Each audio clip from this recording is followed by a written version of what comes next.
جب حالات بہت کٹھن ہو گئے مکہ المکرمہ کے اور اللہ کی طرف سے ہجرت کا حکم آنے والا تھا، تو حضرت ابو بکر رضی اللہ تعالی عنہ کو حضور نے کہا کہ اے ابو بکر تیار رہنا، امر الہی کہ آتے ہی ہم اس شہر کو چھوڑ دیں گے۔ اور پھر وہ وقت آیا کہ جب کفار نے حضور کے گھر کا محاصرہ کر لیا، آقا کریم علیہ السلام کو معاذ اللہ شہید کرنے کے ارادے سے ارد گرد جمع ہو گئے۔ آقا کریم علیہ السلام نے ہاتھ میں خاک پکڑی اور سورہ یاسین پڑھتے ہوئے ان کی آنکھوں میں جھونکتے ہوئے حضور گزر گئے اور انہیں پتہ بھی نہ چلا، اور وہ مکان کا محاصرہ کیے ساری رات کھڑے رہے۔ صبح بستر سے حضرت علی المرتضیٰ اٹھے، اللہ اکبر، تو آقا کریم علیہ السلام نکل گئے اور حضرت ابو بکر صدیق کے گھر تشریف لے گئے۔ اب دروازے کو دستک دینے لگے تو آواز آئی، حضور میں حاضر ہوں۔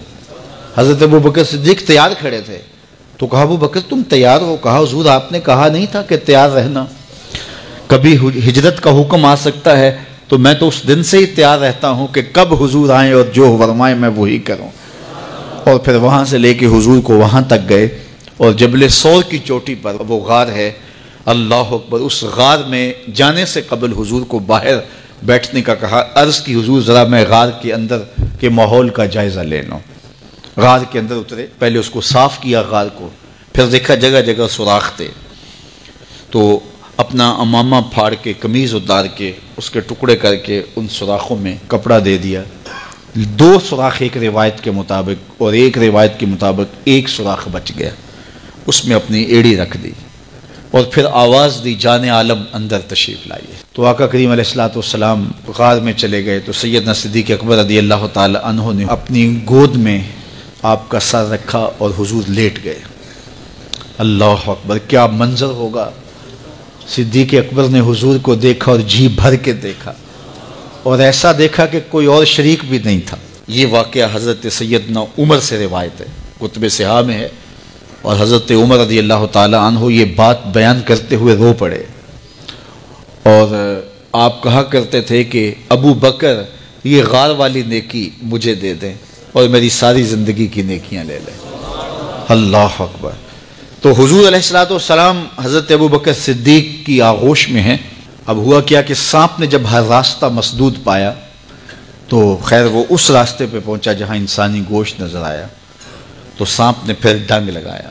سانپ کا ڈنگ اچانک، تو انسان تو کپ کپا کے رہ جاتا ہے، اچانک تو چیونٹی کاٹ جائے تو انسان کپ کپا کے رہ جاتا ہے، چھپکلی گر جائے اچانک تو بندہ اپنے وجود کو جو ہے وہ متوازن نہیں رکھ پاتا، تو نیچے سے سانپ اور وہ ڈنگ لگا رہا ہے۔ لیکن لفظ سنیے، یہ حضرت عمر کی روایت ہے کہ حضرت سیدنا صدیق اکبر نے اپنی ٹانگ کو جنبش نہیں آنے دی، مخافت ان یتنبہ رسول اللہ، اس ڈر سے کہ کہیں حضور بیدار نہ ہو جائے۔ ساری توجہ ادھر رہی، بے اختیار آنکھوں سے آنسو ڈھلک پڑے، درد کی شدت اتنی تھی، اور آنسو گرے تو حضور کے رخسار پہ۔ آقا کریم بیدار ہو گئے۔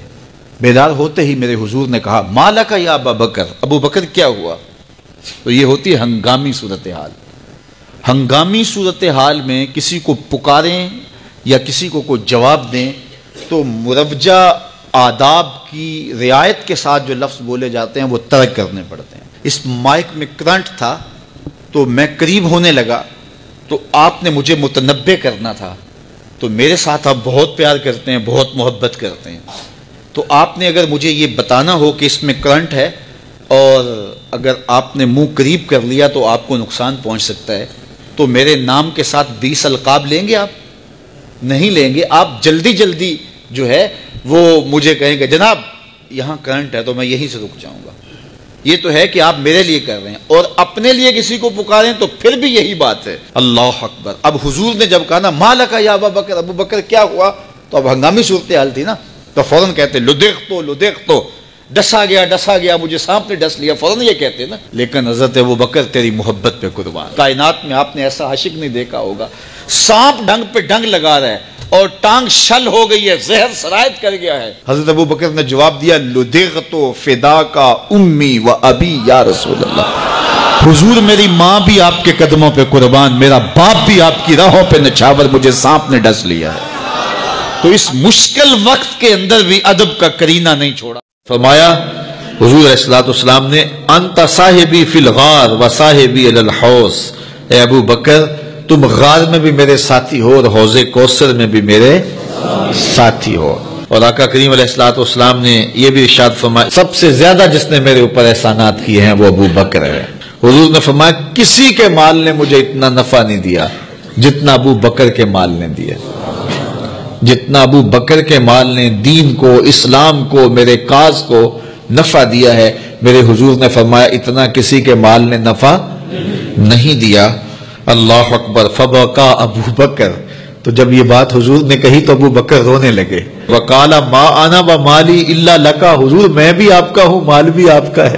اللہ اکبر۔ حضرت ابو بکر صدیق رضی اللہ تعالی عنہ نے حضور علیہ الصلوۃ والسلام کے ساتھ جو محبتوں کا ذکر کیا، اور پھر آقا کریم علیہ الصلوۃ والسلام نے ان کا جو اختصاص فرمایا کہ ایک خاتون آئی اور اس نے حضور سے کوئی مسئلہ پوچھا تو آقا کریم نے فرمایا پھر آ جانا۔ تو اس نے کہا اگر میں پھر آؤں اور آپ نہ ملیں، اس کا مطلب یہ تھا کہ آپ اس دنیا سے کوچ کر گئے ہوں، تو فرمایا میں نہیں ملوں گا، ابو بکر تو ملے گا نا۔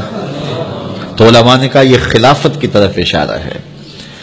حضرت ابو بکر صدیق رضی اللہ تعالیٰ عنہ سے بہت زیادہ حضور پیار کرتے تھے، اور آقا کریم علیہ الصلوۃ والسلام نے اپنی زندگی میں 3 دن ان کو مصلی پہ کھڑا کیا ایام مرض میں، پھر 17 نمازیں حضور کی موجودگی میں حضرت ابو بکر صدیق نے پڑھائیں، پھر حضور کا وصال ہو گیا، اور یہ دردناک لمحے تھے حضور کے وصال کے۔ اللہ اکبر۔ صحابہ کے کلیجے جل گئے۔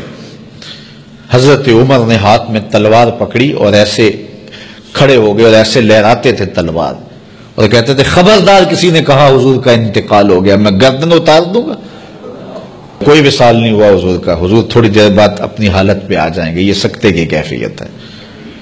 حضرت زید بن عبداللہ کے بیٹے نے جا کے کہا ابا جی حضور کا انتقال ہو گیا، تو انہوں نے باغ میں پانی دے رہے تھے، سب کام چھوڑ دیا، ہاتھ اٹھائے گا اللہم اذہب بصری حتی لا ارا بعد حبیبی محمد احدا، اے اللہ مجھے اندھا کر دے، آنکھوں کے دیے اس لیے روشن تھے کہ تیرے محبوب کو دیکھوں، جب حضور چلے گئے ہیں تو میں نے یہ چراغ کیا کرنے ہیں، بجھا دے ان چراغوں کو۔ تو کیا کیفیت تھی، حضرت فاطمہ بول رہی ہیں صبت علیہ مصائب لو انہا صبت علی الایام سرنا لیالیا، میرے اوپر وہ مصیبتیں ٹوٹی ہیں اگر یہ دنوں پہ ٹوٹ پڑتی تو دن کالی راتیں بن جاتے۔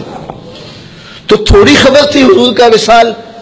اچھا جب یہ کیفیت تھی صحابہ کی اس نازک موقع پہ، چونکہ منافق اندر ہی ہوتے ہیں، تو منافقوں نے ایک کھیل کھیلا، وہ صحابہ میں پھیل گئے اور کہنے لگے واہ واہ حضور کے دم سے رونقیں تھیں، مسجدیں آباد تھیں، سجدے تھے، قرآن کی تلاوت تھی، اب کس نے نماز پڑھنی ہے میاں، اب کس نے روزہ رکھنا ہے، اب کس نے زکوٰۃ دینی ہے، اب کس نے حج کرنا ہے، ختم کہانی، یہ بات کرنی شروع کر دی۔ اب یہ بڑی نازک صورتحال، تو کیا حضرت ابو بکر کا کلیجہ نہیں جل رہا تھا؟ لیکن اس موقع پہ حضرت ابو بکر کھڑے ہوئے، اور پھر حضرت ابو بکر صدیق نے لوگوں سے مخاطب ہو کہا لوگوں مجھے ایک بات بتاؤ کہ تم اللہ کی عبادت کرتے تھے یا حضور کی کرتے تھے؟ لوگوں نے کہا کہ اللہ کی۔ تو کہا کہ کیا حضور کے وصال کے بعد تم اللہ کی عبادت چھوڑ دو گے؟ کہا نہیں۔